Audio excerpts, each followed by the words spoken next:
have like 17 tabs of notes up Oh wow. from.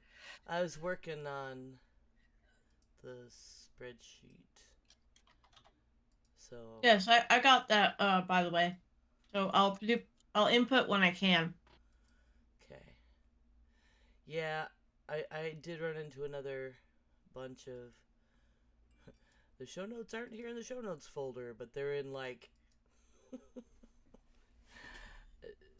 a folder that's just Other mine. places. Like, so while I'm in the Geek Grills stuff, I just like I'm putting in the episode number, and it is bringing up a bunch of stray ones. So that's cool. Uh, oh, my brain. We're Twitch. I should go there, and then I'm leaving that where it is, and then I should look at our show notes for now. Doop a doop a doo. Why is it not? Even the current ones are not in the right folder. Oh no. I don't know how. Okay. I feel like I'm sitting far away from my mic. There we go. So did you, Amy, find the Geek Grills, or not Geek Grills, the Juneteenth banners in, I didn't. But I know of what you speak.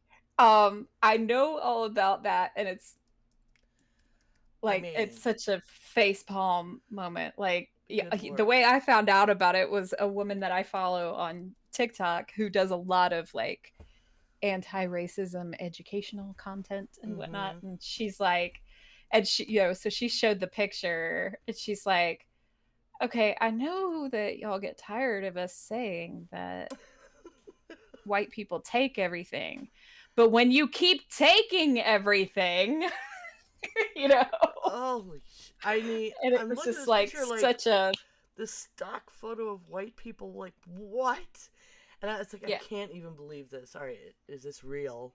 I mean, I trust the sources, my friend Preston, who's been on our show, but I, like, went to their website. Yeah.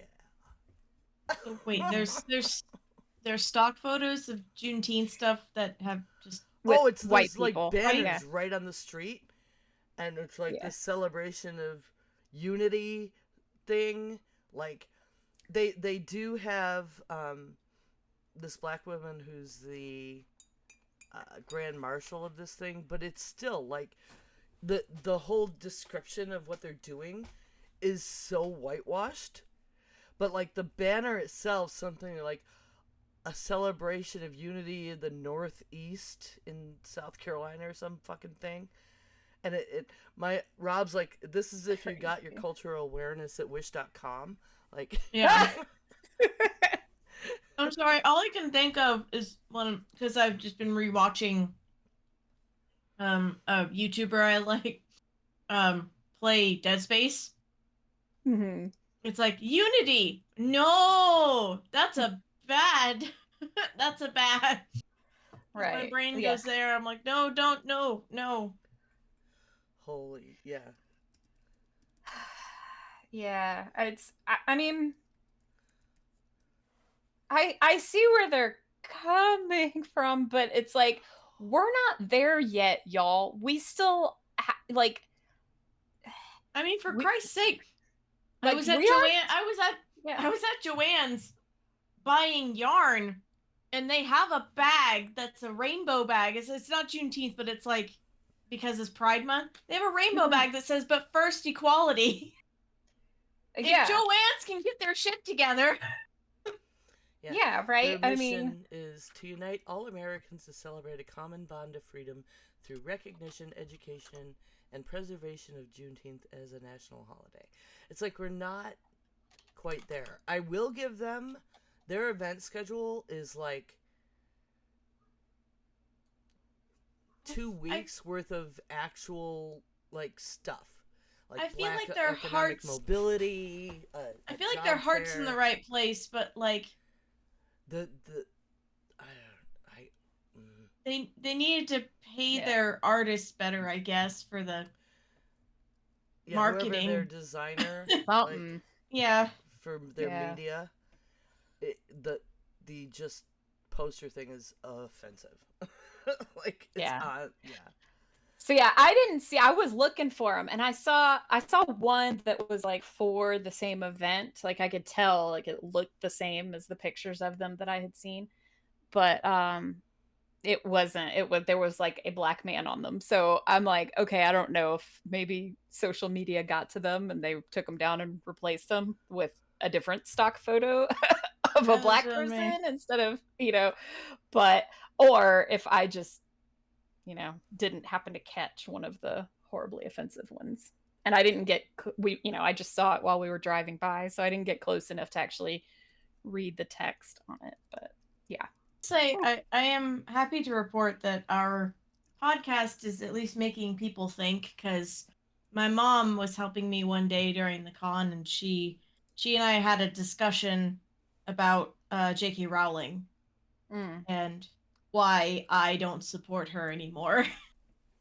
Because mom was like, well, you can still like it, and not. And I'm like, she's still alive, she's still getting the proceeds from all that. I am not comfortable giving her any money. Yeah. Yeah, And I And just put also, the banner yeah. in our planning chat so Linda Oh. can see it. It's Yeah, but here, let me look. it's a But- thing, man. It's yeah. But why? Okay. Right? It's like, oh, like and the I red, love white, and people. blue instead of like green, orange, yellow, like fucking Anything else? Yeah, But right. our podcast is, at least making my mom think. So. Yeah, that's Yeah, that's cool. Yeah, Yeah. what I was gonna say was like on the J.K. Rowling thing, like the opinion of my trans and non-binary friends means more to me than a book about wizards when I can get literally hundreds of other books about wizards. Yeah. And so like and their safety means so much to me. I ran into a friend of mine this week, and he's like, yeah. we were talking about video games because that's one of the things we talk about. And he was, oh, that Legacy game though, like, have you? And I was like, no, but it's so Mhm. good. I'm like, yeah, but no. He's like, Yeah, but no, I mean, they like, put this character in it. I said, yeah, but no. Like, Bryce, I cannot give it. But she had nothing to do with it. I'm like, she's still getting the royalties. You don't understand. Like, I can't. And I threw away all my stuff because who knows? I mean, we know somebody who's getting a tattoo cover up, and they've had this tattoo. Imagine growing up and having Harry Potter is such a part of your world. You get this tattoo, and then she's spitting this hate. I'm like, I'm not even gonna wear it in public and risk triggering someone. Right. And hearing And about I the also school want people kids, to I think know, Linda was the know, one that told me yeah. about school I also kids want to be a humming. safe person. Yeah. I can't claim to be an ally and be a safe person if I'm, wearing a Ravenclaw shirt. Yeah, exactly. Yeah. And hearing about like bullying, kids are bullying I'd rather be non-binary and trans kids by humming the Harry Potter theme. Like, I'd it's rather be so a in the safe culture. space. I'd rather be a safe space than a Hufflepuff, Yeah. Yeah. Exactly. Yeah, look at I'm And wearing which today. I'm wearing it. which is very on brand for a Hufflepuff. Yeah. but not to derail that, but yeah. Like yeah. All right. All right. Well, shall we get into this? Yeah, we I'll shall. add stuff in post. Won't worry with the theme and everything today. Okay. All right. Okay. Oh, right. So I'm starting this week. Yeah. Boss. Okay. So if I screw all this up, just let me know. I'll redo it. We're not that fancy. All right. Hello and welcome to episode 263 of Geek Grills. The Geek Grills podcast is supported primarily by our patrons at patreon.com/grills. I am Amy Robinson and I'm joined by my co-hosts Ember Hello, hello. and Linda. Hello. So, how's everybody doing this week? Woo! Linda, You want did me you to go? survive? I survived. I'm alive. I guess I can go first. So, MomoCon did that thing that ate my life for a little bit. I had a really good time. I always really liked the vibe of MomoCon. It's very kind of sounds like I'm talking about like popcorn. It's very light and and airy and just a good vibe. And there's always shenanigans that happen when you are manning a table. Um, for example, I had two lovely um, neighbors on either side of me. One of them I actually bought my con critter from this year. Oh, it's The so little cute. bat. Oh And, my. he's got the fabric that's got the magic circle from Cardcaptor Sakura, which is my favorite anime. Oh, cool. And there's I got a couple of pictures. If you fold his wings a certain way and like turn him, he looks very shocked, like he's clutching his pearls. Um, and I have named him Espa because he is my emotional support bat. So Espa for short. That's so um, cute.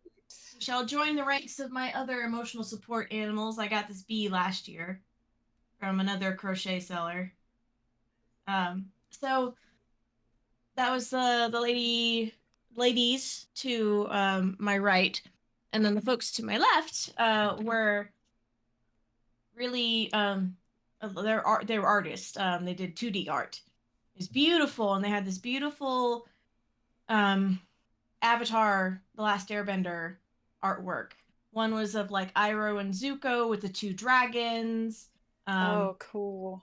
But the one that like drew the most hilarious attention was there was a picture of Korra and Asami as if they're like in the spirit world, hanging out, and like not every time, but like I would say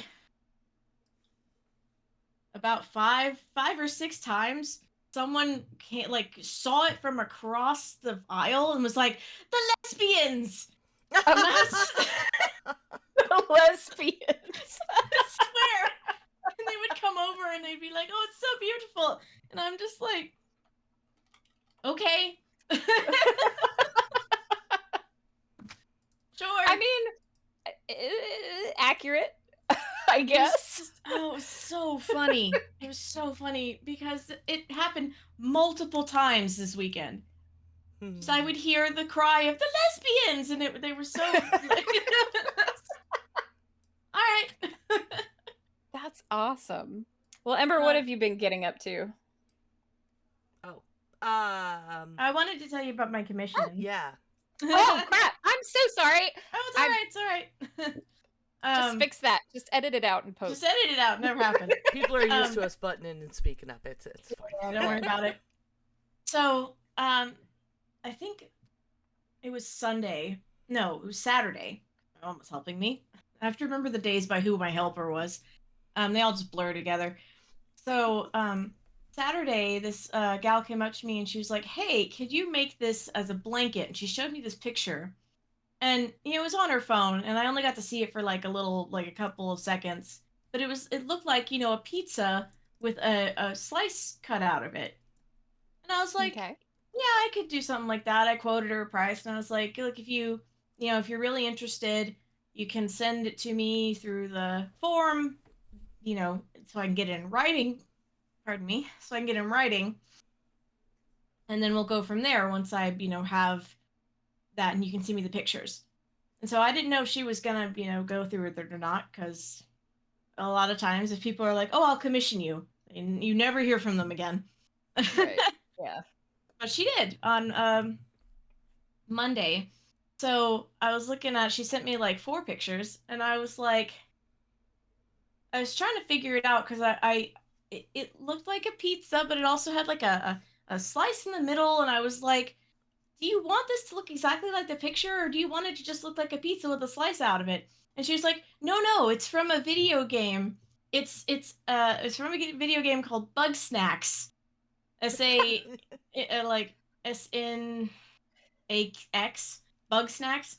And Okay. it's a critter called a Mothza Supreme. It is a pizza moth. And I was so much more excited to work on it after I learned it was a pizza moth than just a pizza. Well, I yeah.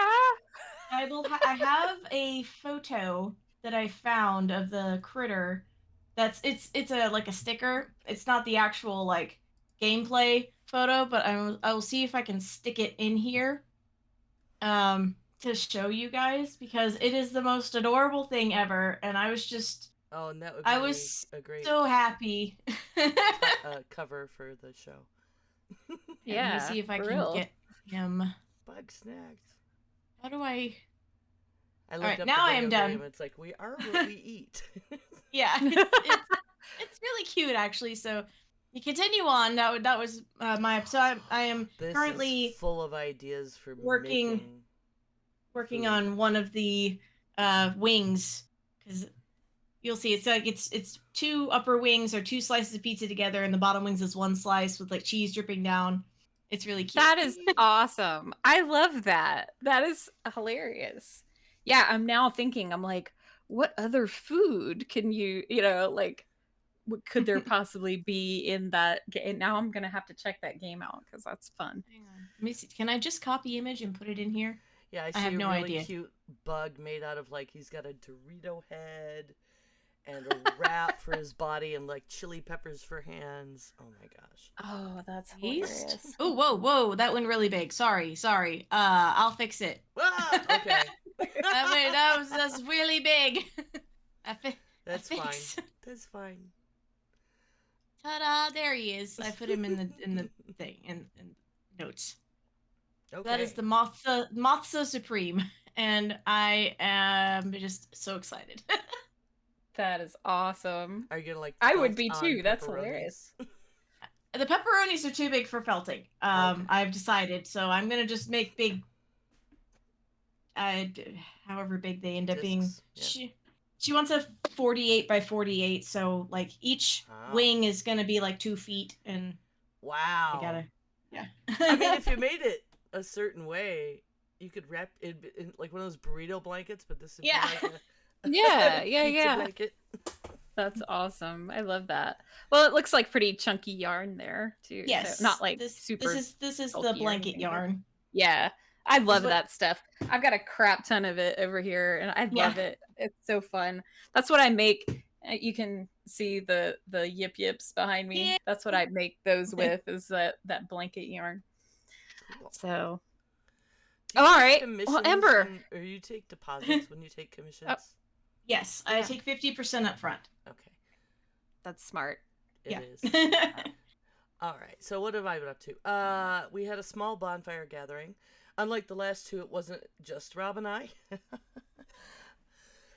Excuse me, but we were gonna have like on Memorial Day. We usually do a Sunday night, like Sunday big picnic campfire, but it was gonna be raining. So instead, Friday, which is the only day it was not gonna rain, we just had a little bonfire, and our friends Lori came over and she brought her son, and we just hung out, chilled. That was nice. Shower planning for my son and his wife is coming along nicely. I have, of course, a way too crafty idea.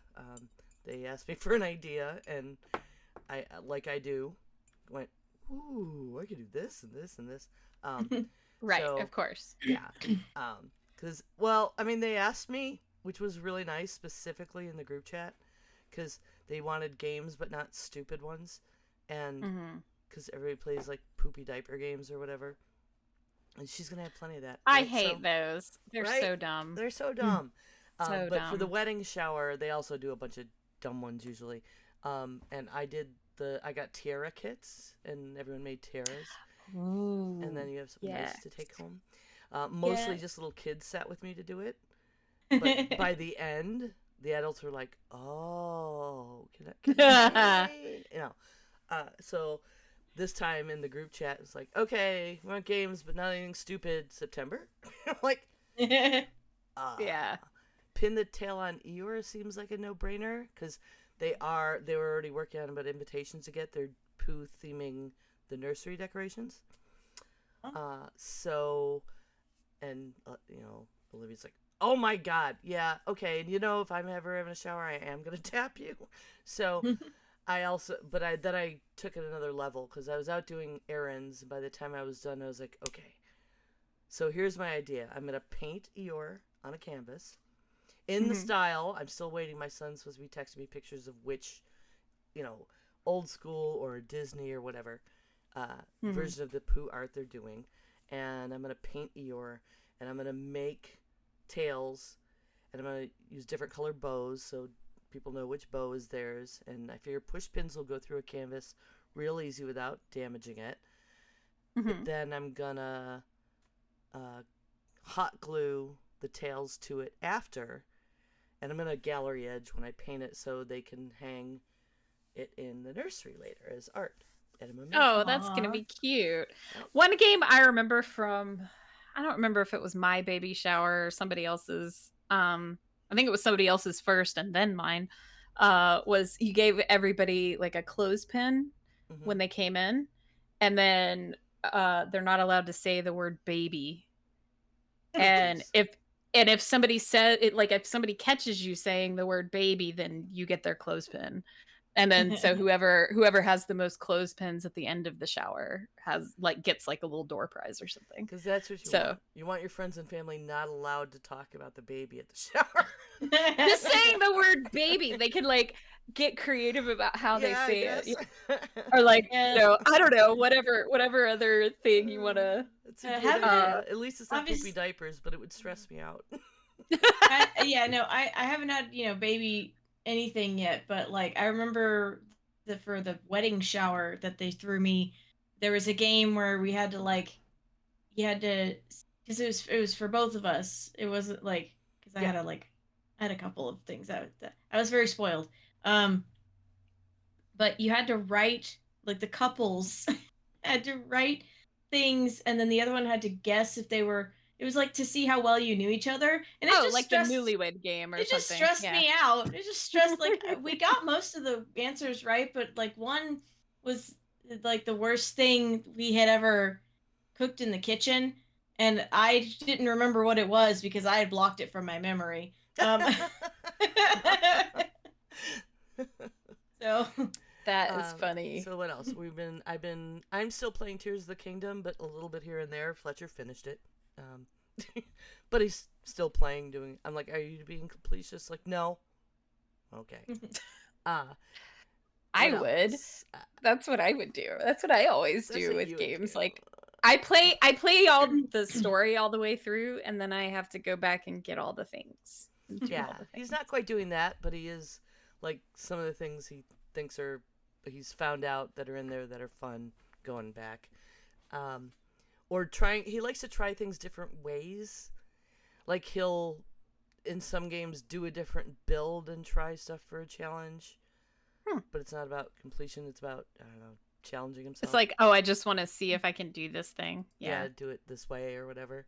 Um, we've been planning the Southeast meetup, which is I can't believe we didn't get the mansion, but this other place looks fantastic and Yeah, I'm worth it. actually really stoked about the new place, I gotta say. I really Yeah, I am. just I wanted think it's gonna be like cool. Brian to be in the TP room. After the shenanigans last year, like holy crap. Yeah. And D&D, we added a bunch of people to our group that Rob runs now on Wednesdays, but it's going to be every other Wednesday, which is cool. A bunch of people, after we played that amazing Watch the Skies game, it's basically just like people that now they know us from there and have seen Rob act and stuff. They're just like, we want to be in his game. And that went really well. I'm loving the variety of people we got. One of them is a guy probably in his 40s, if I had to guess, who's never actually played D&D before. Um, and two of them are kids who are still in high school and have their own D&D club there, but they always get stuck running, and they joined us. And they're like, this is the best first session I've ever had. And the other guy's like, well, shit, I'm getting spoiled on my first time out. And they're like, yeah. Like a little, yeah. But it's Yeah, like might be. Rob's homebrew, so that's awesome. And we have a full table now. The other Oh, thing that's is that, always awesome. yeah, it is. We got like 5 of us, so. And I'm Rob started us at 0, like as just people know what your profession was. Here's some stuff about the world, and from there building on how we become our class. So that's been pretty great. And we started watching a new anime. I think it's like My Uncle from Another World, I believe is the name of it. Oh my god. Sounds fun. It's fun and silly and dumb. It's so dumb. But it's definitely keeping us, like, it's really good. Just before bed, we have a short amount of time, short episodes of something, and we're laughing at it really hard. Like, the guy was in a coma for 17 years, and he wakes up, and he had been in a fantasy world, but he can actually do magic. But he's still kind of like, what happened to the Sega? How amazing is Sega now? Like, why is it everything done? Like, all my shows, like, and he's kind of an oblivious idiot, and so is his nephew who's taking care of him, but doesn't realize he's also an idiot. So yeah, it's cute and fun, and that's our new little popcorn and sometimes at dinner time show to watch. Although Scott Johnson was playing Resident Evil 4 today, so that was I know, I have delightful to- dinner time. I have to go back and watch that because I missed it, and we were out getting milkshakes. But yeah, texted I knew. Rob. I was like,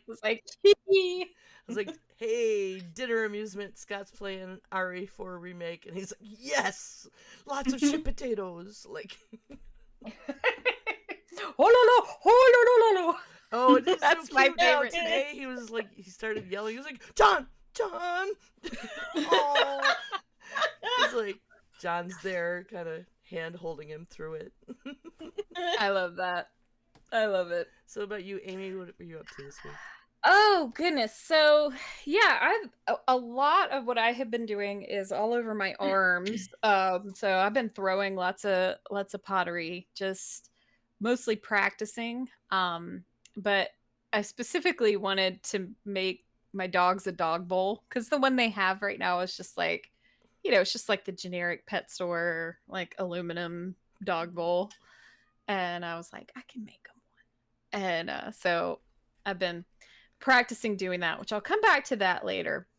Chuck and I spent the weekend kind of watching movies. Like we watched a couple weeks ago, we finally got around to Everything Everywhere All at Once, and which was really good. So good. And then I was like, okay, well, we really enjoyed that. So, we've been hearing for like 2 years now about Parasite.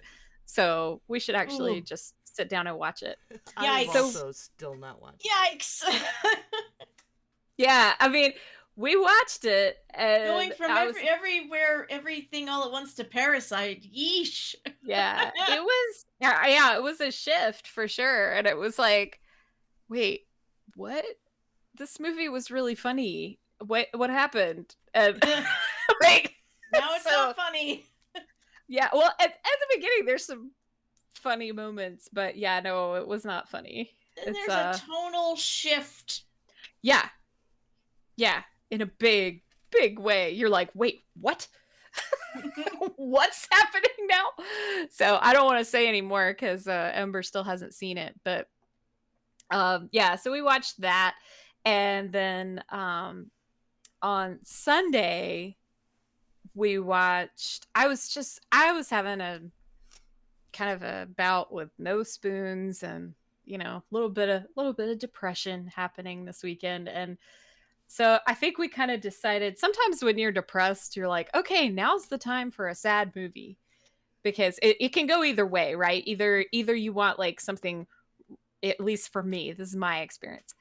Uh, Either I want something incredibly mindless and dumb, or something I've seen 100 times that I can just have on in the background and like fall asleep and it doesn't matter, or something that is just impressively sad to the point that I'm going to just be weeping copiously. And we opted for option B, and we watched this movie. It's a Zach Braff movie. It just came out on streaming. It's called A Good Person. If you guys have not heard of this, I highly, highly recommend it. It's got Florence Pugh and Morgan Freeman. And Florence Pugh is engaged to Morgan Freeman's son. And then she and her future sister-in-law and her husband are in the car going to go, try on wedding dresses and such. And she gets in a horrible car accident. And the sister and brother-in-law are killed. And she survives, but then develops a horrible opioid addiction. And all this is like in the trailer, and then so not really spoiling that much, but like then she finally, she starts to realize, okay, I actually have a problem. And so she just finds a local AA meeting and she walks in and there's Morgan Freeman. And she's like, I'm leaving. Bye. And he's like, okay, really? Like, out of all the meetings, like, you happen to come to this one. So, and then the rest of the movie happens. So, yeah, weeping copiously. And I mean, it's Zach Braff, right? So if you've ever seen Garden State, it's got that same kind of tone, where it's about, finding human connections and but he just shoots stuff so brilliantly. And I don't know, my husband also, he just loves, and he's like, anything that Zach Braff directed, he's gonna watch, so yeah. So that was really good, but watch it with a whole box of tissues. Well, I mean, if you're going for option B again at some point, if you have not seen it, may I recommend What Dreams May Come? Oh yeah, I've seen that. Good. And that one makes me ball. Yep. I concur. It's very Yep. I have a very sense memory of my husband before we got married, then boyfriend, was living in a house with he had a bedroom in the house, and then the basement had been converted into a living space for him.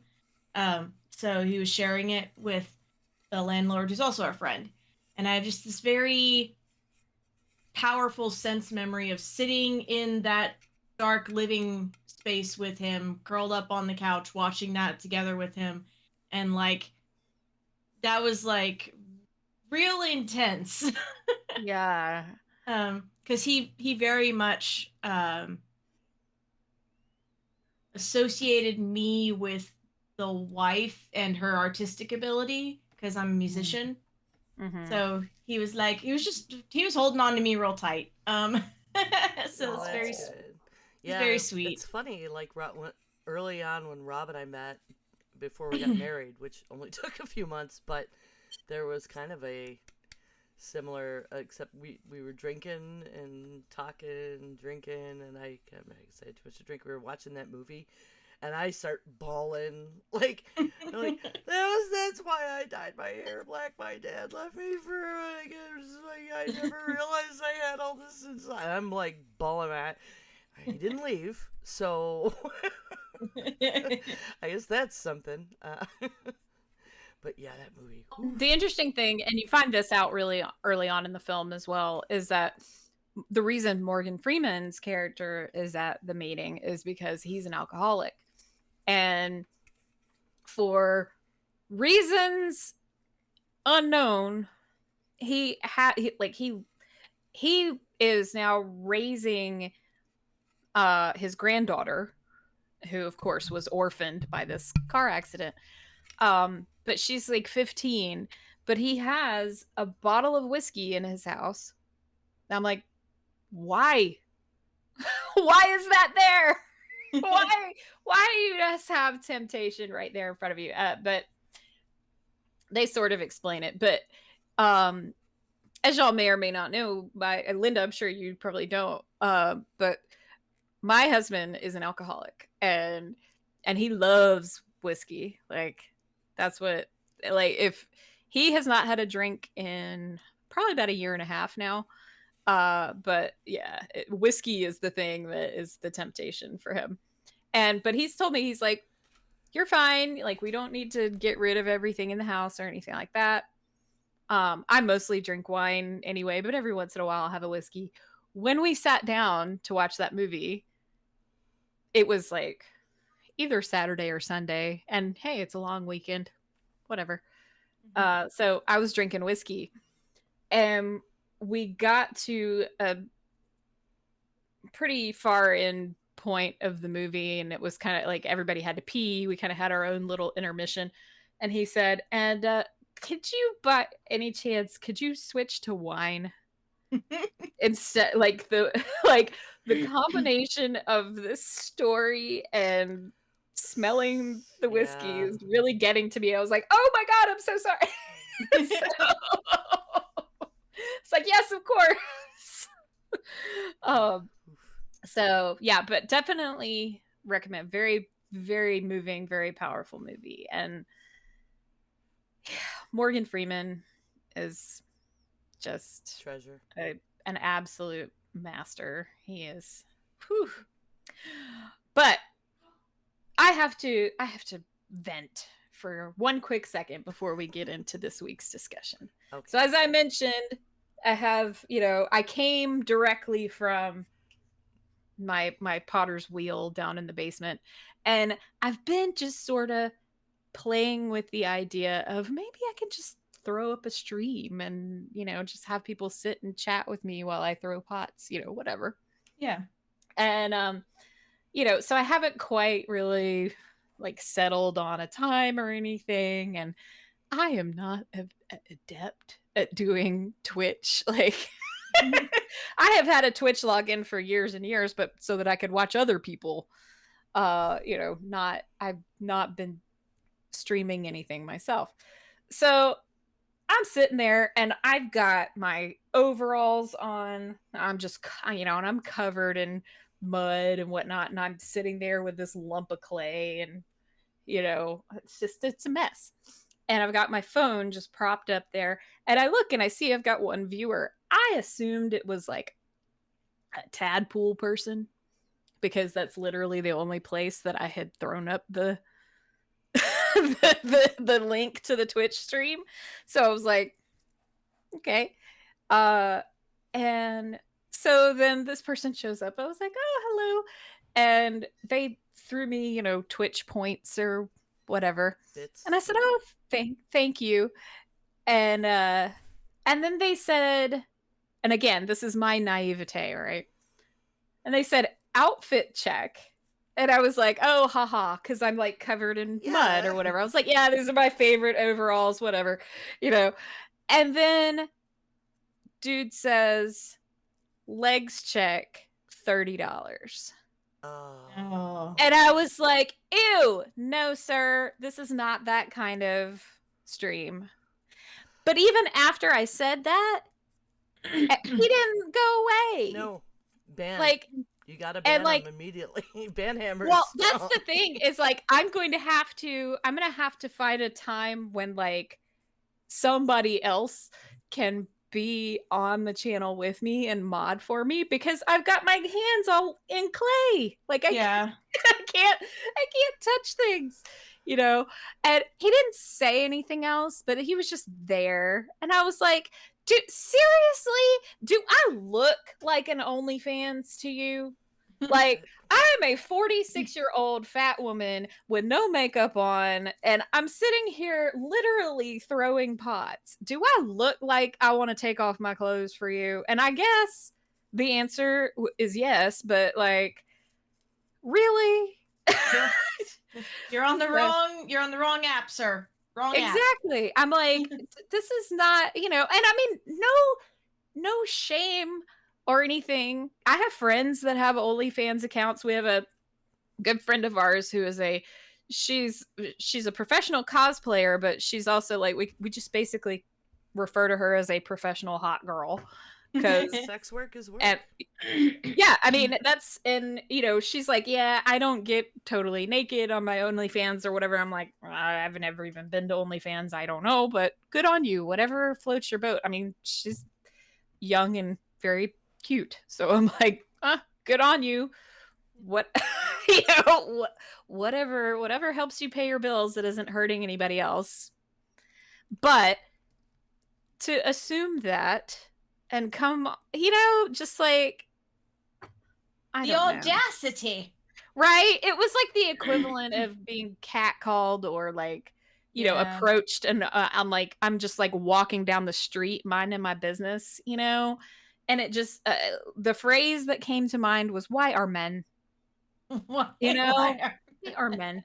And I'm just like, seriously, like, it does not matter. It doesn't matter. It just goes to show, it doesn't matter, how provocatively we're dressed or not, because like, I was wearing this exact thing except put muddy overalls over this, right? And you can see that I am like chunky lady because of the angle that my phone was at, and everything was like, I had my arm like anchored into my belly in order to throw this pot, and I'm like, and I've got no makeup. I'm clearly not there for you to look at me. I'm like, look at the pot. Like, I'm making a pot. Yeah. I mean, it's also because I only had one camera, but for a very long time when I would stream my crochet, all you could see was my hands. Yeah. Because the camera was down looking at what I was working at. Because it's like, this is a crochet stream. You are going to be looking at the crochet.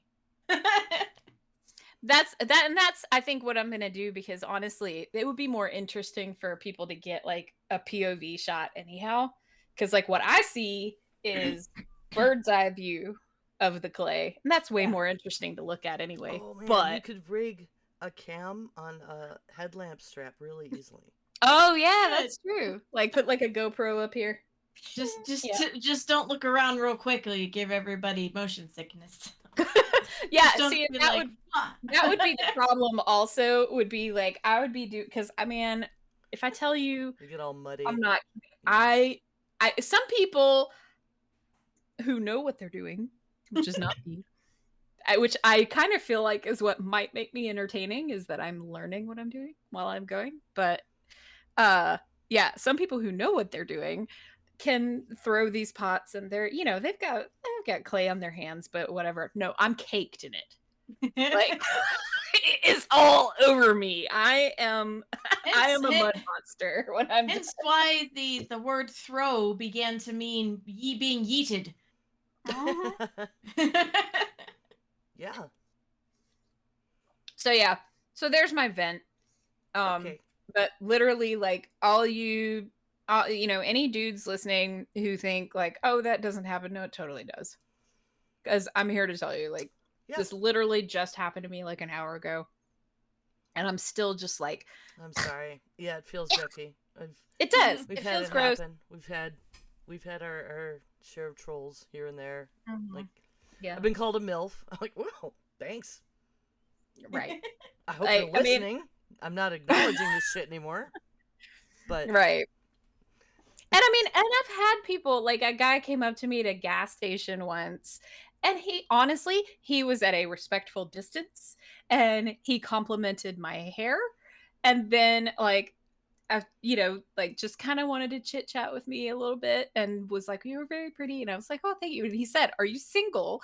And I said, no, I'm married, but thank you. And then he went on his way, and I was like, cool, I was like, all right, but he was very respectful about it. That was like, okay, that's how you actually pay somebody a compliment. I don't usually get approached when my friends tell me I have resting sad face. So it's maybe that they're afraid they're gonna upset me. I don't know. Oh, I got catcalled when I was like 9 months pregnant in the grocery store parking lot wearing overall shorts, like just going in to Compare Foods to get something. And it's like, hey, mama. And I was like, what is happening right now? And it, like, there's a little, I mean, it's a Hispanic neighborhood and a Hispanic grocery store. And like, there is definitely a cultural difference in, but it's still not appropriate. Like, do you think that's encouraging? But like, this guy and his buddy were just having to express very loudly how hot I was in that situation. And it was like, yeah, it was hot out. I don't understand why. Yeah. Why are men is Why are men? I don't. Yeah, I mean, this person, like, literally, what occurred to me was I've heard a lot of the whole like women are not vending machines. Like you don't like put in niceness and get out sex. This person literally came to my stream, thought he could put in money mm-hmm. and get out sexual content. And I was like, no. Yeah. And yeah, if you want a mod, we can talk. I don't have a working for someone else job. So, and I am definitely willing to step in and help you out with that because it's going to happen. Cool. It's going to happen. If you're a woman streaming, it's going to happen. People come on there and just like, the show me your tits thing is real. So I see. I'm so spoiled because I've been hanging out in chat rooms that are safe places for so long. And mods. Yeah. Who just drop that banhammer. So. Mm-hmm. Yeah. Yeah. We don't have them here, but it's okay. Most people listen. I just figured I was too small. Like I had too small of a following to be in danger there. I was like, who the hell am I? Like, So I was like, okay, like Claire will, you guys, like people I know and know me will come in there. Cool. Alrighty. All right. Well, let us get into this week's discussion topic. So this week is things. Book Club week. Yay. So this week we are discussing the book Parable of the Sower by Octavia E. Butler. And Octavia Butler was the first Black woman to come to international recognition as a sci-fi writer. I would actually call this book in particular, I haven't read the rest of the series or any of her other works. I would call it now speculative fiction, but when this book was written, I didn't think there was such a category, so fair enough. But she incorporates very powerful, spare language and rich, well-developed characters. She tackles race, gender, religion, poverty, power, politics, and science. And it's a book that literally anyone can read and find something in it that is going to, as Ember said, trigger something, whether that's good or bad. It's going to trigger some memories or some kind of, you're going to feel some kind of way. It's amazing. Like this was first published in 1998 and it's set in 2030. Which is so like in the 2030s, which is like but it starts way before that, right? Like it starts even earlier than that, because I think like at some point, when she's reading the dates off, she's like, because she starts each section by reading the date, and because it's in the format of a journal, which I think is worth mentioning. Yes, yeah, it's written in the first person, and the protagonist is the character Lauren. I got confused for a second because I consumed this book on audiobook, like I do, And the narrator was Lynn Thigpen, which, if you don't know her name, you would definitely recognize her face. She is an actress who she's been in many things, but like you would recognize her right away. She's a wonderful character actress.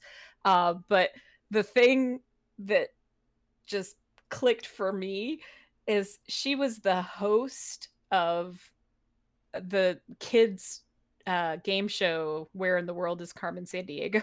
Oh, So cool. as soon as she started reading, I was like, wait, is that her? And I looked it up, and sure enough, that's who that was. So, and literally, like if you Google her, you'll say, oh yeah, her. And I you're right, it remember her. begins in 2024. Yeah. So like really near future. Yeah. So next year. Mm. And Yeah. here's the thing, it is so, I mean, by the time she starts, it's gone way to hell, but that part could happen really fast.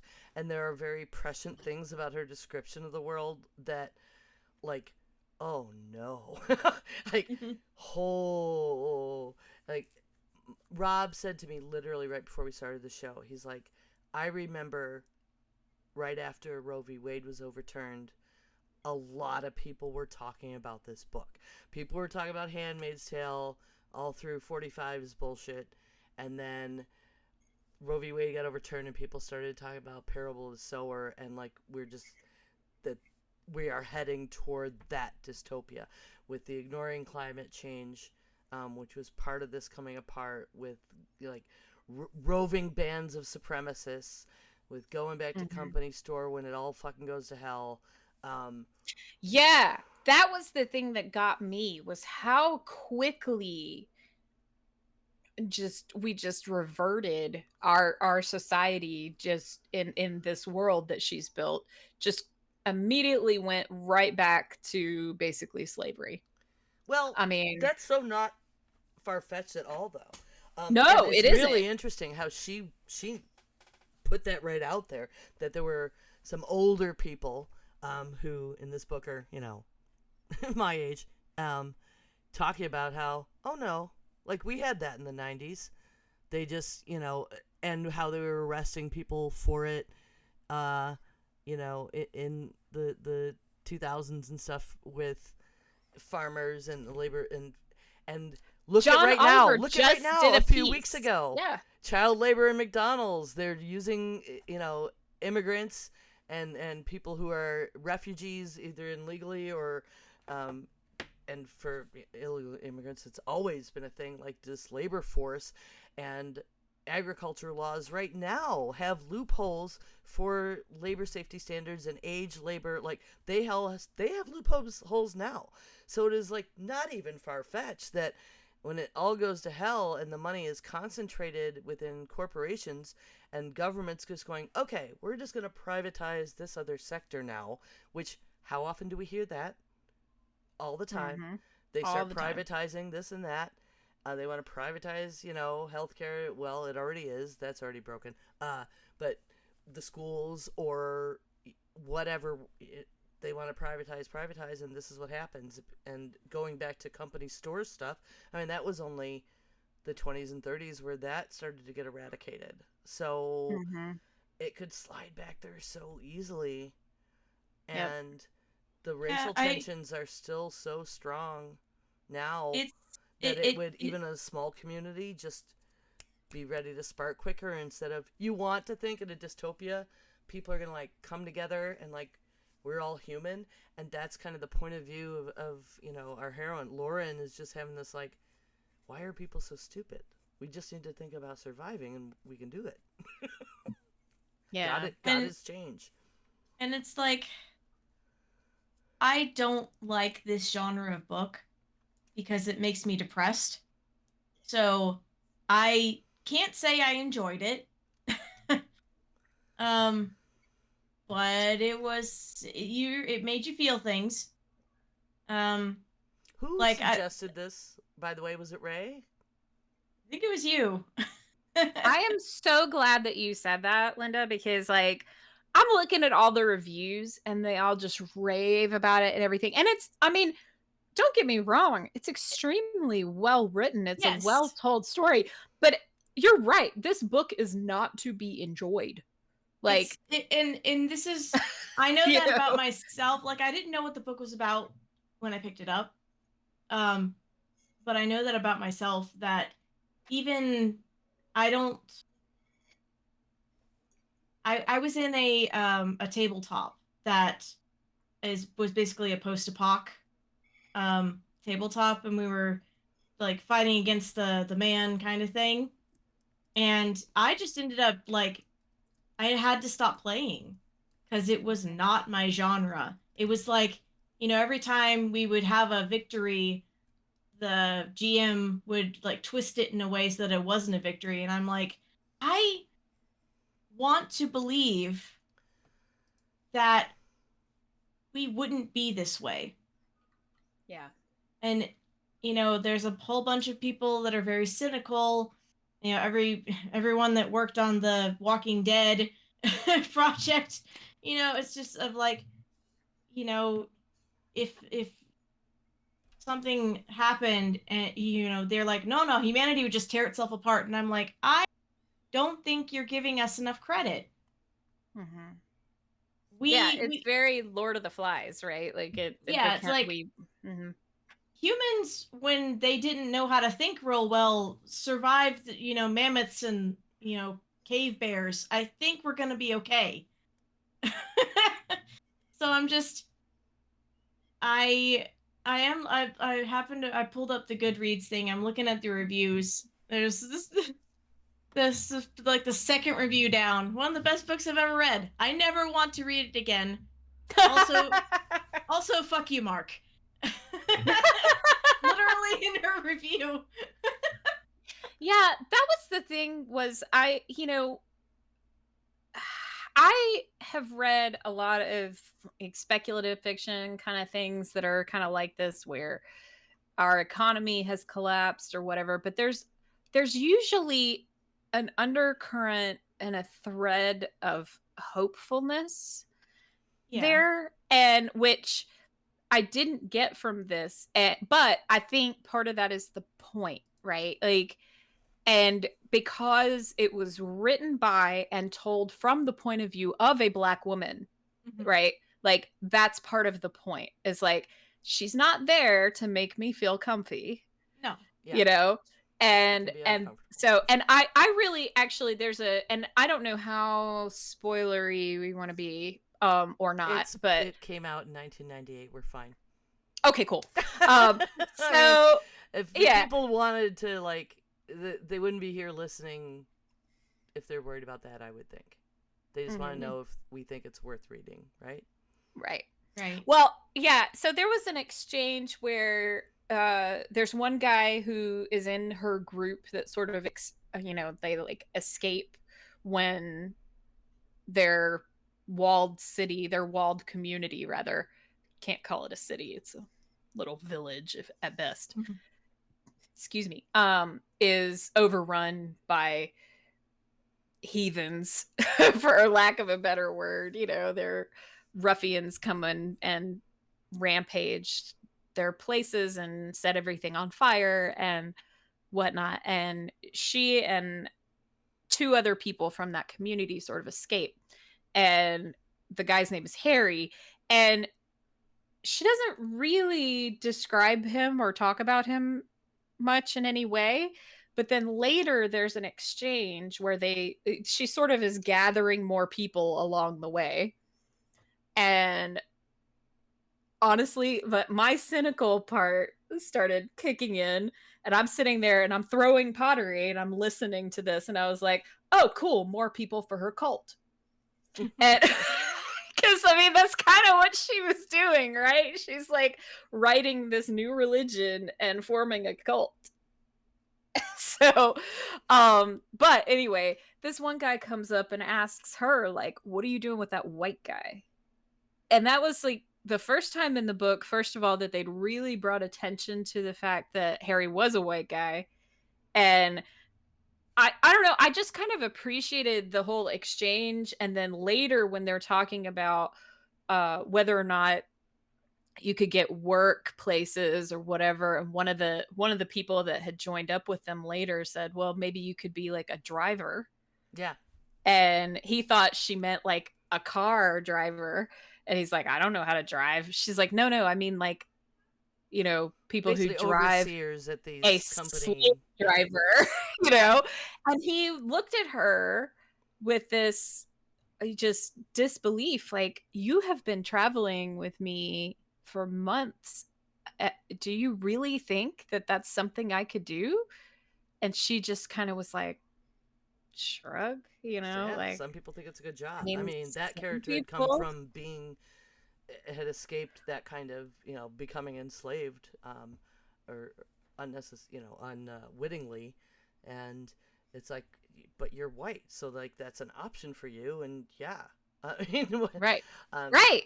like people were And so, committing yeah. themselves to these places because it looked like a good opportunity. And those are all in the realm of reality. So the parable thing, and I don't see it. I understand you using the word cult and people easily using that word, but cults behave in a certain way that she was not.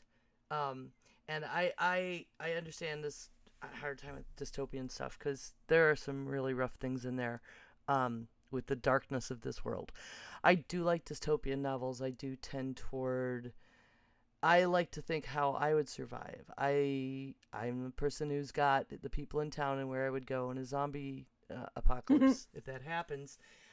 When I gain new skills, I relate them to if they would be useful if it all goes to hell. It's part of how I think. So, um, and her philosophy, like I spiritually really like things like uh, Lamb, the story of like Jesus' best friend Biff, comedically, stuff like Jonathan Livingston Seagull or Illusions by Richard Bach, this kind of like, and I related to Lauren a lot, and I grew up Catholic, but I got better. I took the lessons out of it about how I treat other people and things. And they don't do a lot of Bible quoting in this. There's like one where her father uses a quote against her mother, early on, about how you have to defend your own people. But the parable of the sower itself, it's a parable in the Bible that doesn't really get talked about, but Until the very end. Yeah. it doesn't until the afterword, actually. Right. Yeah. Like it's not Yeah. even in the Well, book. yeah. Like literally when I say that, I'm like, I'm just listening to the audiobook, so I have Yeah. no idea. Like it just continues. Yeah, it Right. just wasn't even actually in the book. But Mhm. it does, if you know what that is, relate to the message I think she was trying to tell with this story. Because the parable of the sower is like the seed gets, thrown, but it only sits if there is fertile ground. And her trying to open people's mind to whether it's we can make a new home in space if we can't fix this world, and the fertile ground of like people are ruining things and burning things, and drugs are making them want to do it, and the desperation. But like if you have fertile ground, and that's what she's gathering people for, is fertile ground, and with a very culturally ignoring the norms unless you have to. Like it's gonna be, she posed as a man because that's gonna be safer. Two men with a woman, then two women with a man. They're just gonna try to beat him up. They think it's his harem, and him being white and them being different colors. And there's always that thinking about like how we stay safe. That is very much the here and now reality for people of color and different genders that doesn't get talked about. Which As of course the pointedly as white she guy did. of course the white guy is the one who blows her cover like almost immediately. Yeah. Yeah, because he's like, I can't question your pronouns. Dumbass. He literally Yeah. is like, all right, names are one thing. It's at least your name is like not gender specific, but you expect me to use your new pronoun? Like, she wrote that in 1998. Yeah, I know. That took me as well. I was like, oh my gosh. there did come a point. I'm sorry, Linda. We have not heard from you very much. Like, what aside from like, it made you sad, and I feel the same way. Like, I told Ember this. I was like, "Yeah, man, I got to take breaks because like I can't handle too much of this book all at once." And I'm It's sorry, I don't remember putting this on the list. If I did, it was because probably Lisa, my librarian friend, thought I would love it, and I just no. I also, just the things that are the little prophetic touches. I don't. Mhm. I mean, I appreciate them, but I don't like them. It's extra uncomfortable that we are in Make that America time, and great it's again. yeah, I was like, right at what? the beginning of the Give book. Those people electing that new person because they're gonna make it like it was yikes. Mhm. because they thought that And was the great. fact that and I don't know if this is intentional on Octavia Butler's part, but the fact that his name was Donner, because like the whole story about the Donner Party, the people who got trapped and then like ate each other, like I know. I was I'm like, that's all I could think about. I was like, I don't know if she did that on purpose or not, but yikes. Yeah. So I there's just evil. I was very, very unsettled. yeah, but same. yeah. My dad is and has always been a very, very avid reader of Ayn Rand, to the point where like the look you're giving me is correct. So to the point where he was like trying to bribe me to read her books when I was growing up, and I just would never do it. And I did, just so I would know why does everyone say these are like horrible, and why does my dad think they're not? And uh there was an element of this book that stirred up that for me, and I was like, oh wow. And then once I saw it, I couldn't unsee it. Like, female protagonist, dystopian future, there's no transportation because nobody can afford gas, like nobody's driving. She's basically setting up a closed community of handpicked people. It's Atlas Shrugged. Yeah. And like, and there are many, many points in the book where there are conversations between characters that are nothing more than a vehicle for like communicating the philosophy of Earthseed. And Atlas Shrugged does the same thing. Like, there's like a freaking 100-page speech from John Galt in it. Now, obviously, I am not saying that this book is Atlas Shrugged, and I know I did just say that, and I should not have said that, but that was like the parallel that my brain We kept made, waiting right? for And that to be the thing. Yeah. yeah, I was like, no, no, no, no, no, no. But it's not. It's very much not. And I mean, first of all, it's well written, and it's well written, and it's plausible. Yeah. Like, Ayn Rand's fiction is terrible. For that, it's just none of it's just bad, and also hella misogynistic, which Parable of the Sower does not have. In fact, if anything, it's empowering. Um, there were some elements that I felt like didn't need to be there. Like, and maybe if I read further in this series, which I doubt that I'll do because I don't know if I'll have it in me to do, but uh I felt like the sharing thing was just, I didn't feel like there was really that much of a point to it. Um, Oh, see, I you thought that know, was I thought that it was was really interesting and a big cool, deal but relevant to also me. Like, because they okay. talk about it like it's a medical condition, and what they're talking about is like hyper empathy that she supposedly got because her mother had been abusing this experimental drug when she was pregnant with her. Now, the fact that we end up finding out later that like way more people have this than we think, but we don't know the origins of them having it. And I mean, it's it even is brought up in the book. It's written about as like it's all in her head. Well, of course it is, but it Yeah. physically affects her. Mhm. But that's true of, I mean, if you think about stuff like anxiety, depression, it has a physical effect on you. And I am a very empathic person, and people will tell you, like, that's in your head, and it's like, it's not magic, and, you know, whatever. And they are hiding that they're empathetic.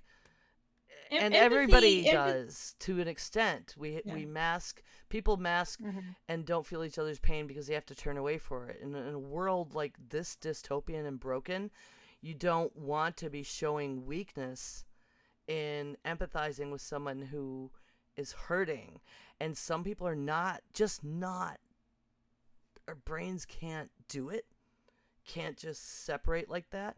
And I think that was an interesting framing of why she was like this, even in this dystopia, that she could believe and have this hope of like, and just actually very apathetically, because she had to mask all the time. It was forced upon her and taught to her by her father, because people can't know, that she could conceal, don't feel, don't let them know.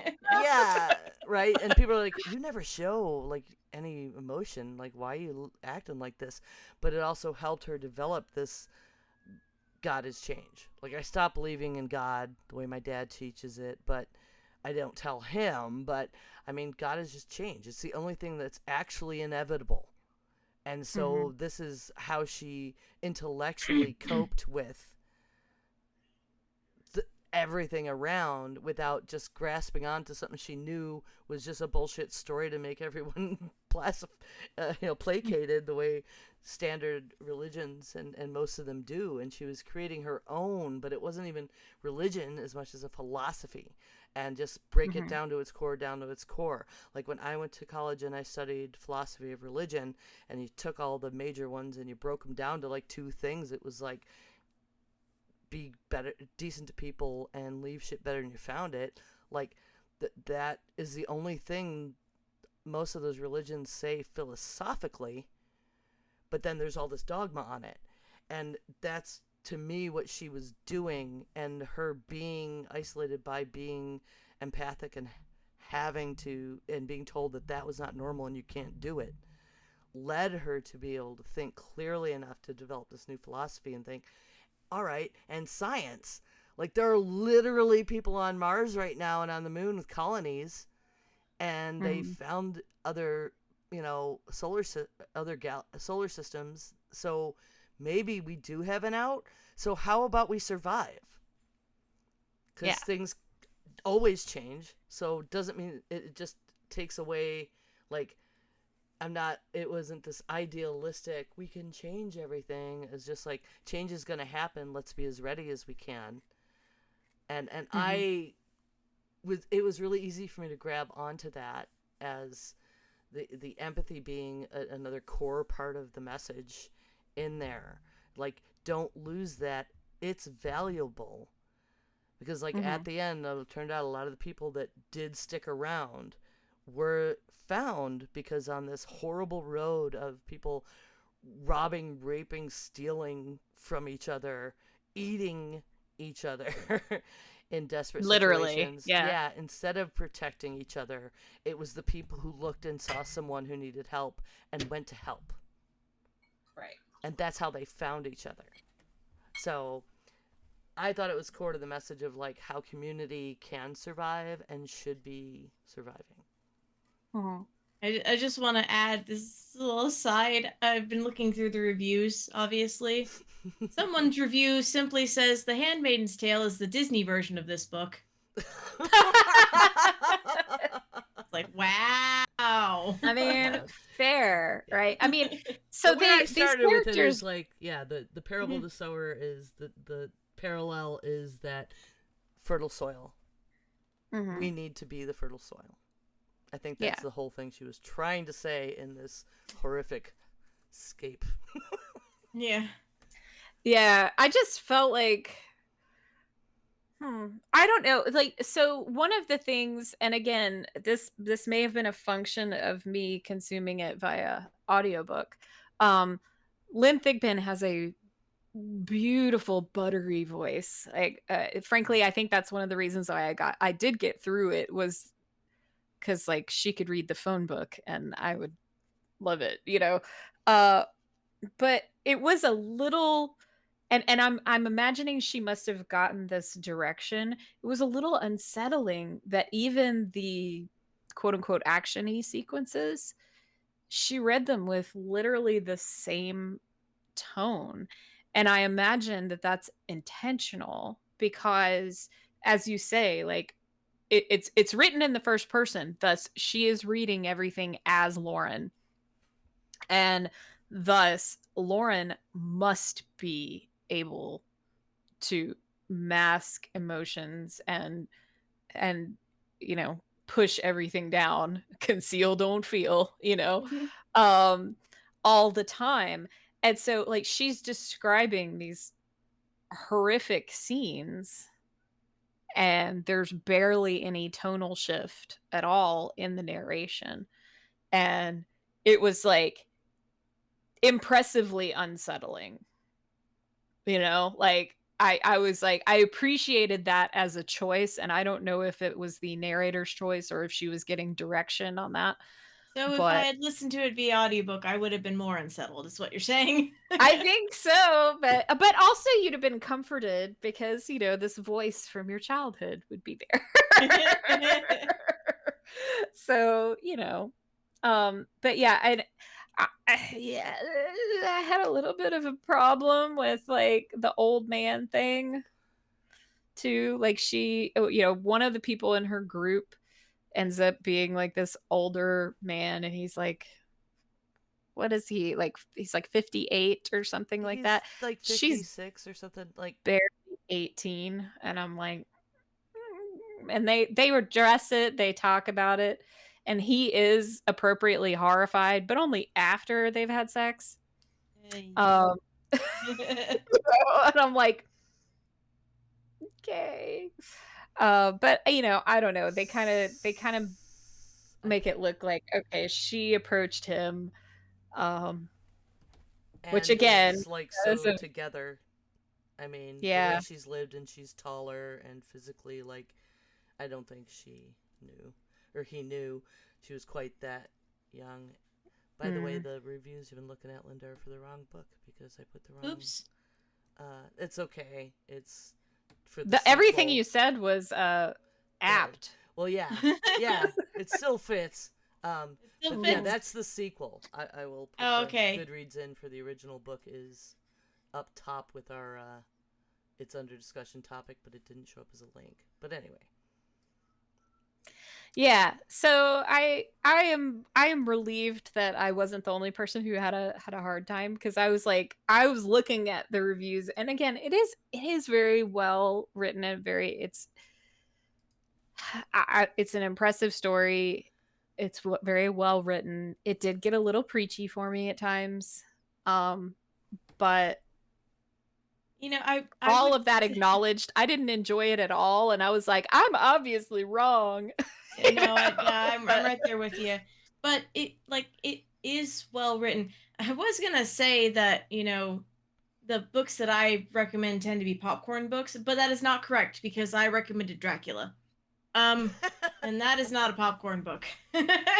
Well, no, and I don't think the Egyptian one was either. Which reminds me, I No, have to read the sequels to that one because I really liked it. And yeah, that was like historical fiction. We do a lot of historical fiction. This was not that. Mhm. yes, This is but prehistory. but Oh, Redwall is popcorn. Redwall, There I you will go. fully Redwall is fully popcorn. You can just fantasy woodland creatures. Yeah. I Don't think about it too hard. yeah. awesome. I'm sorry it Yeah. was really hard. I mean, even I was just like, "Whoa, all right, this is a lot. This is hard." I mean, Mhm. yeah, and with the MAGA slogan literally being in the book. Yeah. 1993, by the way, this one was published. Like again, I Sure. was also looking at the sequels Hmm. info. 30 This one's years ago. Yeah. yeah, uh, yeah, and that like so and it's not new because the policies they talk about, the history that got us there, were happening then too. So, yike. So that and it being such a dark world, and trigger warnings, folks, for violence, for sexual assault, for all that kind of stuff. Cannibalism, like you Cannibalism, name it, It's not a there's a happy read. yeah, but it's drug really addiction, good. all But it's sorts of stuff. worth Yeah. reading. I feel like there were good, potentially relevant lessons. There are things that it, you can think about, that you could think about to make things better in the real world, can be drawn from this in allegory. Mm-hmm. So I think it's actually interesting that my brain thought of the stuff that my dad used to make me read, but you mentioned that one of the ways that we come to the dystopia that's described in Parable of the Sower is by things being privatized. And of course, like Ayn Rand said the opposite, which is it's always been very weird and loopholey, strange circular logic to me. But I just find that interesting that like yeah, two people being so afraid of the government, and it's like, yeah, but right, without and then regulations, labor wasn't yeah, safe, food wasn't safe. Like, there's actually proof of, like, if the government's working properly, what it's supposed to Yeah. do. right, yeah, this is what it's supposed to do, it's just not doing it. And so like, Right. why don't we work with what we got and make it do what it's supposed to do before we say Yeah. no, that I everything that is not serving yourself is inherently bad. And Like, unfortunately, communes don't it's work a terrible thing. once you get to a certain amount of people, because people Right. do want power, and she addresses that too, how it's all about power in her whole Earthseed philosophy, because like communes work, but once you get to like over 100 people, those little damn, like, it gets hierarchical whether it was set up that way or not, and they fall apart and things get ugly. Like, Mhm. we've seen Yeah. it happen. Like, ugh. Yeah, I mean, one of the best examples in real life of, socialism and communism like that actually working well is like in Israel, like the kibbutzim in Israel. They function really well, right? Because they're very small communities. They're, and honestly, I think a lot of what Americans, think of communism and socialism as like the boogeyman, um, is really authoritarianism, which is Mm-hmm. hilarious to me because then those same people are the ones who are leaning into authoritarianism. But And but aristocracy, like, has yeah. been, yeah. So Well, it's as long as I'm not the one being oppressed, it's fine. exactly. You know, it's that mindset. Um, So whereas I have to. Parable of the Sower does not do those things. So let me be very clear. This was just I am not trying to say that this was as bad as Atlas Shrugged by any stretch of anything. I've got That's just what my brain did. And two things about Atlas Shrugged. My husband watched the movie, but then he very quickly after watched something called something Atlas. There's another one that's got Atlas in the name. And I Mhm. thought he was watching the other movie, so I sat down with him and we started watching this other one. And I was like, "This is not what I thought you were like. This is not the story I thought I was going to be told." And he was like, "No, that was the other Atlas movie." And I'm like, "There's too many movies with Atlas in the name." Is Atlas Shrugged is that, and then it was Star Atlas something. But it's Mhm. like one of them is about the horrible dystopia looking for John Galt, and the other is Yeah. like a story broken up into like 17,000 pieces, and then like not you have to put it together yourself. Oh Um, wow. um, very interesting. It's got Tom Hanks in it. Anyway, Um, Okay. I'll try and Cloud- remember the Cloud actual name. Atlas. Cloud Atlas. Cloud Cloud Atlas. Atlas. That's it. Cloud Oh, Atlas. I wonder if that one though means like atlas, like a collection of maps. Yeah, Like probably. instead of like Atlas Shrugged literally means like Atlas, like the guy who carries the world on his Yeah, shoulders. I think Cloud Atlas is, again, it's a roadmap that you're supposed to put together yourself. Mm. But like going back to the trigger warnings, so my brain is a weird place and I have a bouncy ball of logic. Yeah, me too. That's what I'm so- trying to say about my weird Yeah. connection. So you were So- talking about the trigger warnings about this book, and all I could think of when you're going, we haven't even gotten to the, and cannibalism. There's a video that Ask a Mortician does about the Essex whaleboat, which is what Moby Dick was based off of, and she's trying to explain, why whaling was a thing in Nantucket, and she's like, so depletion of natural resources, near extinction of an indigenous population, whale destruction, and we haven't even gotten to the cannibalism yet. And I'm just like, Yeah. dystopian future. Yeah, it doesn't Yeah. occur to me to list a trigger warning for cannibalism. I mean, because like I don't know anyone who has been somebody actually tried to eat them. yeah, it was just, I don't know. I found that scene kind of gruesome, Yeah. just in the Sure. depiction It's of it. gruesome. Like, so, yeah. But it's definitely not like the main theme or anything. It's just a thing that happened along the way. It's like it got this bad. So Right, exactly. in case you were wondering, Exactly. it got this bad. So we haven't even gotten to the Prionism yet, right? Like when people start going crazy from that. So anyway, Right. I would recommend it. With fair It's definitely warning, worth that reading. social commentary. If I was the one that recommended, it was probably in, like I said, my librarian friend would have recommended, and it may have been on lists of being racially aware, black authors, that kind of stuff, being anti-racist. It may have been in one of those lists as well. So there you are.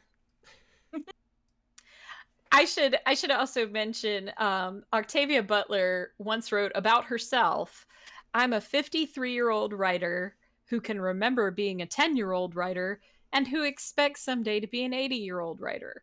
I'm also comfortably asocial, a hermit in the middle of Seattle, a pessimist if I'm not careful, a feminist, a black, a former Baptist, an oil and water combination of ambition, laziness, insecurity, certainty, and drive." Like, Love it. her list of like self-describing adjectives there is so relatable. I love that. Mhm. And that's the thing, is like I wanted so much. I looked forward to reading this because I love being recommended books by authors of color, and particularly women and whatnot. So I really looked forward to reading this, and it was like, oh god, this is so difficult. Yeah, I think Yeah. I might want to read But- some of her stuff in other genres because it is so well written. I do feel like Lauren is very much her in her heart from her description of herself, and I'm okay with being uncomfortable reading it. Yeah. Oh yeah, I mean, that's the thing, is like I say, she's not here to make us feel comfy, No. right? And growth is always uncomfortable. It's always difficult. So, yeah, and if anybody wants to read the book is Parable of the Sower. And the series is called the Earthseed series. The sequel to the book is Parable of the Talents. And again, the author's Which name has there. spoilers in the description, just so you Yeah. know. Yeah. All right. Well, I that's think good I'm to know. gonna let this one take root in my head where it left off. Take root. I see what you did Because there. it's gonna get ugly again. I want to not. So That was the thing too, was that it is so like all good speculative fiction, it sent up warning flares, right? About where we could be headed. And then, as you say, like, there are some things that did in fact have in fact come to pass, which is alarming. Um and oftentimes those books give us at least some kind of, okay, so here's what we can do to prevent this. Not, like, not to Most of let it this being happen, paying but attention. Because there are yeah. like still people in this book as characters who remembered stuff that other people just didn't notice was happening.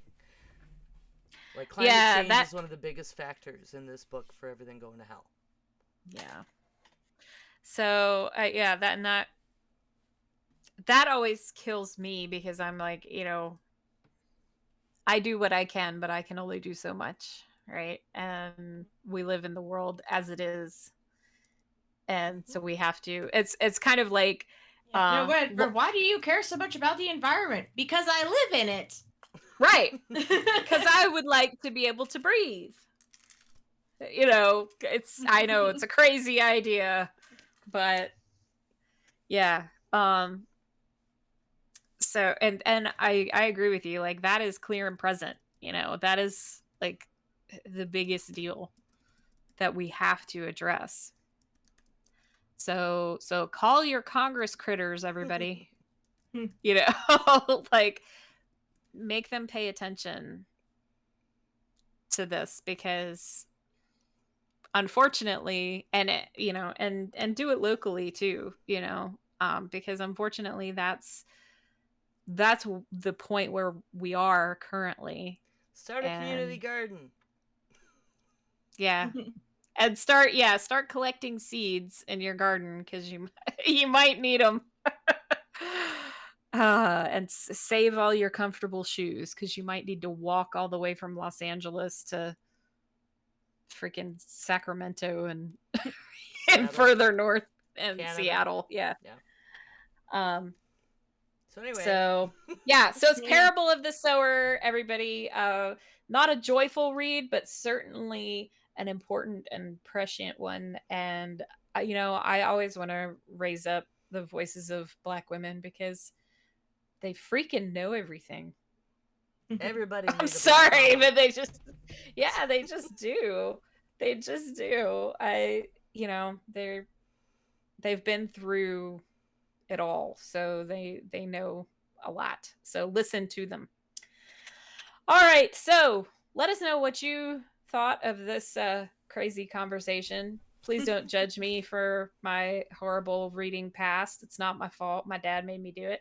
But chime in and let us know at geekgrills@gmail.com, or you can also tweet at us at geekgrills on Twitter. So, what is everybody anticipating most right now? Linda, Well, what's up? we were gonna go see a house. We were supposed to see a house today, but I scheduled it, and then like yesterday, I got a text. It was like, your tour has been canceled, and I was like, but why though? Apparently the seller got an offer, and they didn't want to have any backup offers. So it is what it is. But we're thinking about going out and actually with the real estate agent going and seeing some houses. So that's exciting. Um, I was gonna say I'm back on my crochet bullshit, but I never stopped. If you think I was just sitting yesterday, recouping, and I didn't have yarn in my hands, you are wrong. I've made this. Oh, For little mom's friend. This little butterfly. And a beetle. I made those yesterday. But did you sell the Flareon? I did. Yay! I sent a text to my husband going, the fluffy butt has been sold. So, That's so awesome. Amy, you have to tell Linda what you told me about that. Yeah, I said to Ember, I was like, I should totally buy that from her and then like put it in my office as a symbol of perseverance. Because of the story you told about just Oh my all god. the fluffing. Because I messaged Aw. Amy. I was like, "Did you go see Linda?" And I was like, "I saw her booth and just thought to ask you." And Amy's like, "Are you here?" I'm like, "No, I'm not there." She posted on Facebook, so I sent her the picture of your booth, and the Flareon discussion ensued. Yeah, Yeah. all the Pokemon got sold. All like I couldn't keep the Pokeballs in stock. I was literally sitting behind the table crocheting Pokeballs. Wow. And every time I would crochet one, I was in the middle of crocheting one would sell. I couldn't keep two.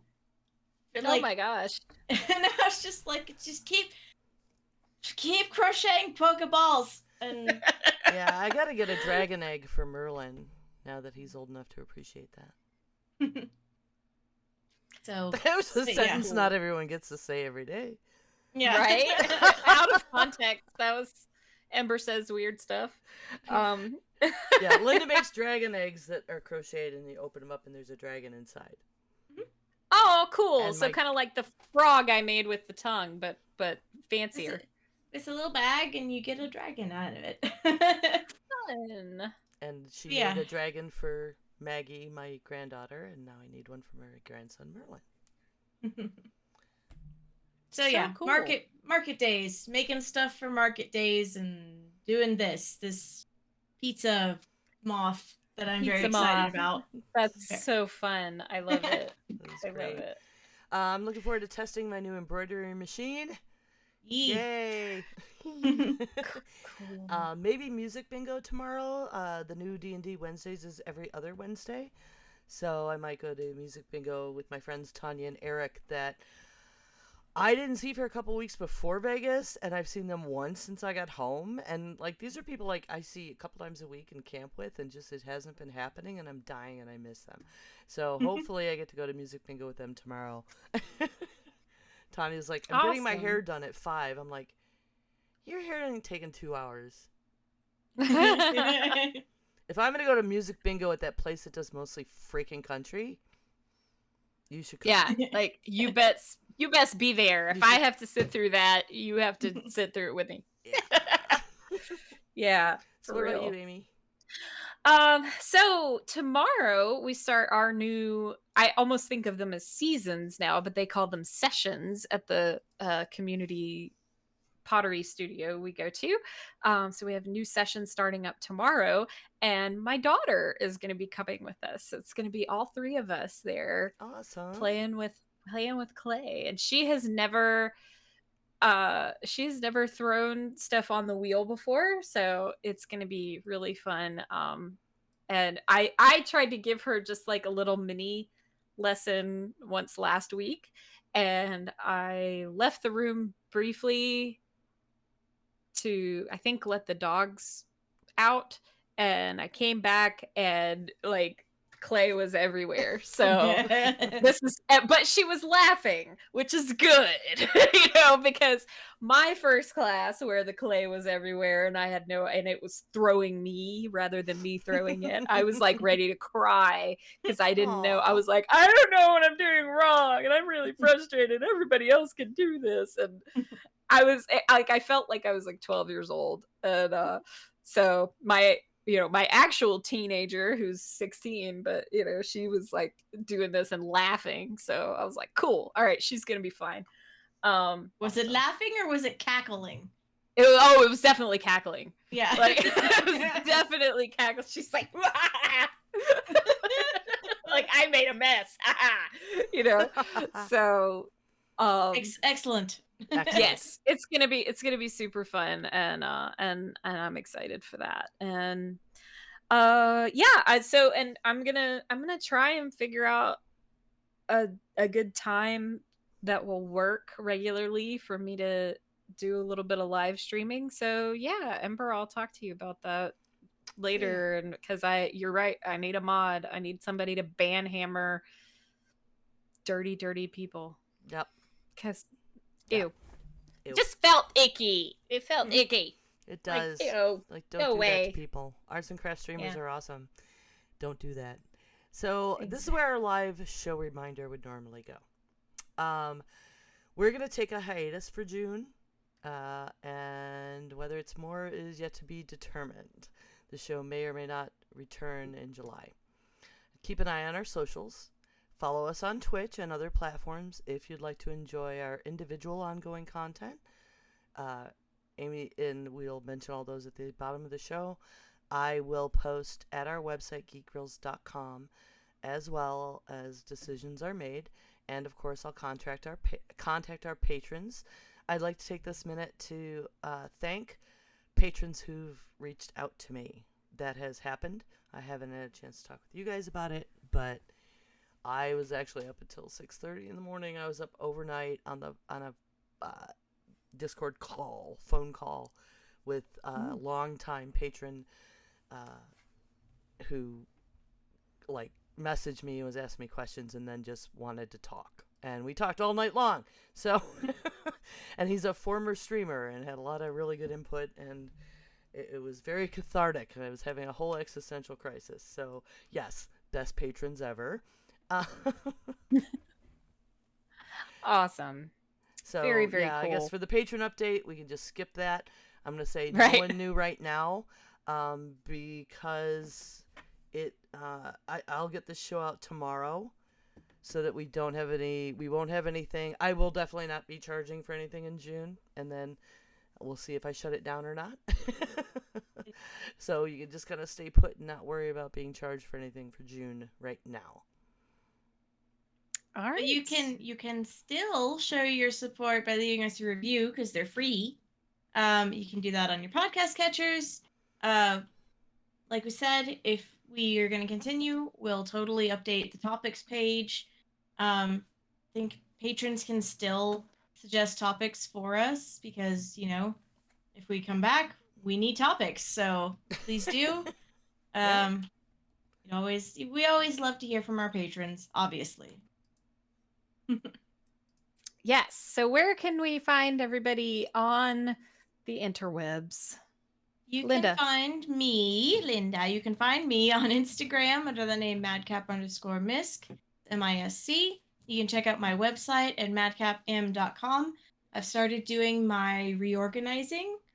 I'm going to put up a gallery with old projects and keep you updated with where I'm going to be doing my market days and other craft fairs. For me, just go to 9of12.com. That's NINEOF12.com. And I try to keep that current with all of my projects. Very cool. And you can follow me at redfraggle3 on Instagram, TikTok, and now Twitch. Also Twitter, but I don't really post there very much. So, but thank you all for listening, and good game. GG. GG. Pizza Moth. Hey, Pizza Moth. All hail the Pizza Moth. And why? I'm looking at our Twitch, and your pictures weren't there. Okay. Oh, no. Better now. It was probably fine for everyone else. My computer decides I'm not showing this to you to save resources, which is awesome as long as it's showing it where it needs to. Right. Let's pick a show title. Boop. Oh my god. That was supposed to be English. What titles do we have to choose from? Okay. I didn't get rid of last week's, so I'll have to remember this to shut these off next time. Or 2 weeks ago. Right. Helpers, they just blur together. Why are men? Why are men? This book is not for being enjoyed. This is not a cult, which is kind of also a Diamond Club inside joke. And we care about the environment because we live in it. Because we live in it.